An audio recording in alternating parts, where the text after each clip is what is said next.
Radhe Radhe friends. अब आ जाते हैं हम लोग नए टॉपिक पर। साइंस का जो चैप्टर हम लोग चैप्टर 1 क्लास 10th का केमिकल इक्वेशन, इसके हम एक नए टॉपिक पर आ जाते हैं। ये है टाइप्स ऑफ केमिकल रिएक्शन। तो केमिकल रिएक्शन भी अलग अलग टाइप के होते हैं, उन्हीं के बारे में हम लोग आज स्टडी करेंगे। चलिए पढ़ना स्टार्ट करते हैं।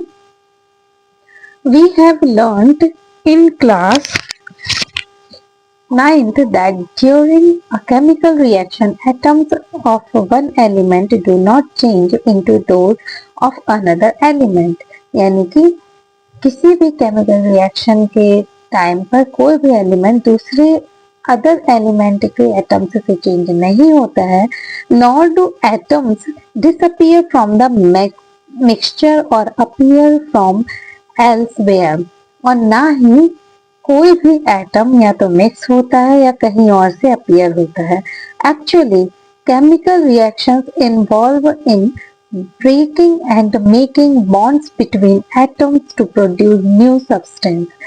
यानी कि ये ब्रेक करना और एक दूसरे से बॉन्ड बनाकर एक नया सब्सटेंस बनाता है chemical reaction. You will study about types of bonds formed between atoms in chapter 3 and 4। Next के चैप्टर्स में हम इसके बारे में भी पढ़ेंगे। अभी आ जाते हैं पहला combination reaction.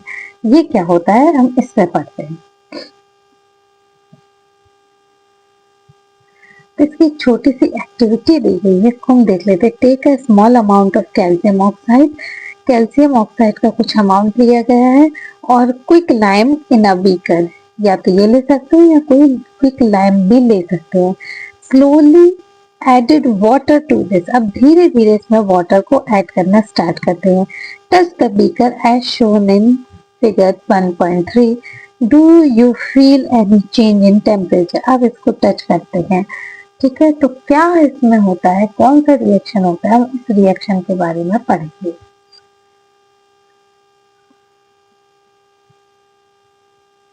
Calcium oxide reacts vigorously with water to produce sleek lime calcium hydroxide, releasing a large amount of heat। ठीक है ना, जब जैसे ही कैल्शियम हाइड्रोक्साइड के साथ कैल्शियम ऑक्साइड के साथ वाटर रिएक्ट करता है तो क्या होता है, इसमें बबल्स आने लगते हैं, धीरे धीरे हीट होने लगता है। अब आप लोगों ने सिंपल सा एग्जांपल देखा होगा चूने का। आप लोगों ने कभी चूने को देखा हो तो क्या होता है, जब भी हम चूने में पानी डालते हैं तो उसमें बबल्स उठने लगते हैं और एक तरह की आवाज आती है, वो एकदम गर्म हो जाता है। हम गर्म चूने को ज्यादा तुरंत नहीं छू सकते। ठीक है, तो उसको डाल के छोड़ दिया जाता है। उसके बाद जब उसका टेम्परेचर नॉर्मल होता है तभी हम टच कर पाते हैं। अब आ जाते हैं CaO। ये सॉलिड है यानी कि कैल्शियम ऑक्साइड, या इसको क्विक लाइम भी हो सकता है यहाँ पर। प्लस H2O, ये लिक्विड फॉर्म में है। जब ये रिलैक्स एक दूसरे से रिएक्ट करता है तो बनाता है CaOH2 कैल्शियम हाइड्रोक्साइड। ये एक्वियस फॉर्म में है प्लस हीट। ठीक है ना, ये क्या हो जाता है, थोड़ा सा गीला चिपचिपा सा हो जाता है ना। In this reaction, calcium oxide and water combines to form a single product, calcium hydroxide। Such a reaction in which a single product is formed from two or more reactions is known as a combination reaction। ठीक है ना, यानी कि जब calcium hydroxide से react करता है तो ये कैल्शियम ऑक्साइड जब H2O वाटर से रिएक्ट करता है तो ये कैल्शियम हाइड्रोक्साइड बताता है इस तरह के रिएक्शन को। जब कोई सिंगल प्रोडक्ट फॉर्म हो रहा है तो उसको कॉम्बिनेशन रिएक्शन कहा जाता है। अब हम देख लेते हैं। A solution of slaked lime produced by the reaction 1.13 is used for white washing walls।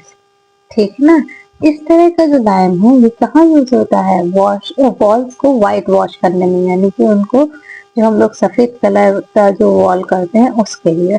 Calcium hydroxide react slowly with the carbon dioxide in air to form a thin layer of calcium carbonate on the walls.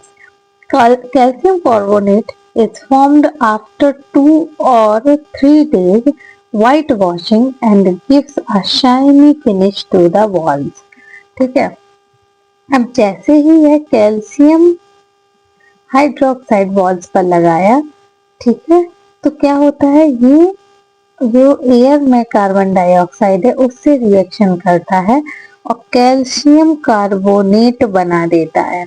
और यही calcium carbonate आप देखेंगे तुरंत shine नहीं आता है, जब वो रिएक्शन हो जाता है उसके कुछ दिन के बाद उसके जो वॉल्स है उनमें शाइन आ जाता है। Okay, it is interesting to note that the chemical formula for marble is also CaCO3. ये बहुत ही अमेजिंग, हम कह सकते हैं इंटरेस्टिंग भी है। कैल्शियम फॉर्मूला मार्बल का भी CaCO3 ही है। देखो CaOH2 एक्वस फॉर्म में, एक CO2 यानी कि गैसियस फॉर्म में, इससे रिएक्ट करके क्या करता है, CaCO3 बनाता है और प्लस H2O। अब आ जाते हैं आगे। Let us discuss some more example of combination reaction. Burning a coal. Coal burn होता है सॉलिड फॉर्म में, ऑक्सीजन से रिएक्ट कर CO2 यानी कि कार्बन डाइऑक्साइड बनाता है। उसी तरह से formation of water from H2 gas and O2, so 2H2 gas O2 gas से रिएक्ट करके 2H2O लिक्विड फॉर्म बनाते हैं। In a simple language, we can say that when two or more substance elements or compounds combine to form a single product, the reactions are called combination reaction. ठीक है, यानी हम simple language में कह सकते हैं कि जब दो या दो से ज्यादा सब्सटेंस या एलिमेंट या कंपाउंड जब कंबाइन होकर कोई सिंगल प्रोडक्ट बनाए तो इसको हम बोलते हैं combination reaction. In activity 1.4 we also observed that a large amount of heat is evolved. ठीक है ना, हम इस एक्टिविटी में जो 1.4 हमें दिख रहा है, ठीक है, इसमें हम ये देख सकते हैं कि क्या हो रहा है, बहुत लार्ज अमाउंट में हीट प्रोड्यूस हो रही है। ठीक है, ये जो एक्टिविटी हमने देखी थी अभी बेकर में कैल्शियम ऑक्साइड डालकर वाटर के साथ रिएक्ट करके। Reaction in which heat is released along with the formation of products are called exothermic chemical reaction.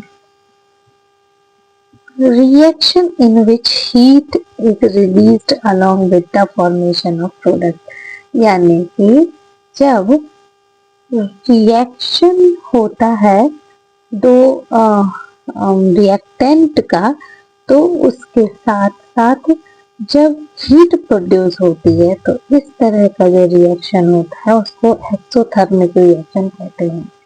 यानी कि इसमें हीट प्रोड्यूस हो रही है, इस तरह का रिएक्शन एक्सोथर्मिक रिएक्शन कहलाता है। अब आ जाते हैं बर्निंग ऑफ नेचुरल गैस।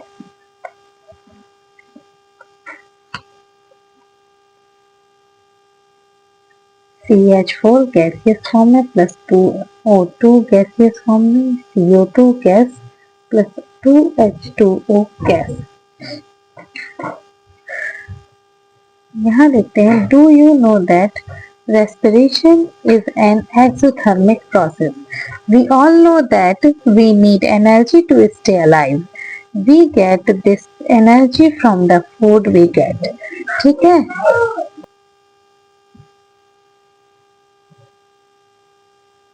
तो हमें जिंदा रहने के लिए किसकी एनर्जी की नीड होती है, और हमें जो ये एनर्जी है वो फूड से मिलती है। लेकिन फूड से हमें एनर्जी कैसे मिलती है ये हम देखेंगे। During digestion food is broken down into simpler substance. For example, rice, potato, and bread contain carbohydrates. These carbohydrates are broken down to form glucose. This glucose combines with the oxygen in the cells of our body and provides energy. The special name of this reaction is respiration, the process of which you will study in chapter 6. Okay. जब digestion होता है तो हम जो कुछ भी खाते हैं वो सब का सब क्या होता है, सिंपलर सब्सटेंस में चेंज होता है। यही जो सिंपलर सब्सटेंस होता है ये हमारे सेल्स के अंदर जो ऑक्सीजन होती है उससे रिएक्ट करता है और रिएक्ट करके हमारी बॉडी को एनर्जी देता है।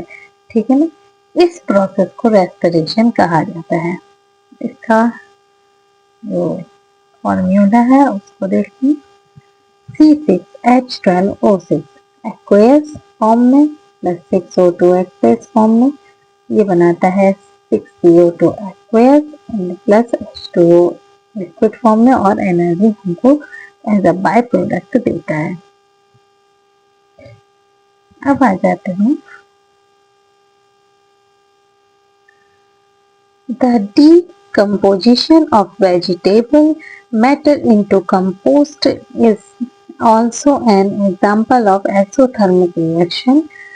Identify the type of the reaction taking place in activity 1.1 where heat is given out along with the formation of single product. ठीक है। तो जो वेजिटेबल्स का डिकम्पोजिशन होता है उससे भी क्या हो, वो भी एक एक्सोथर्मिक रिएक्शन है। एक्सोथर्मिक रिएक्शन मतलब ऐसा रिएक्शन जिसमें heat as a byproduct आपको मिलता है। ठीक है। तो इसके बारे में हम लोग कल स्टडी करेंगे। तब तक के लिए राधे राधे।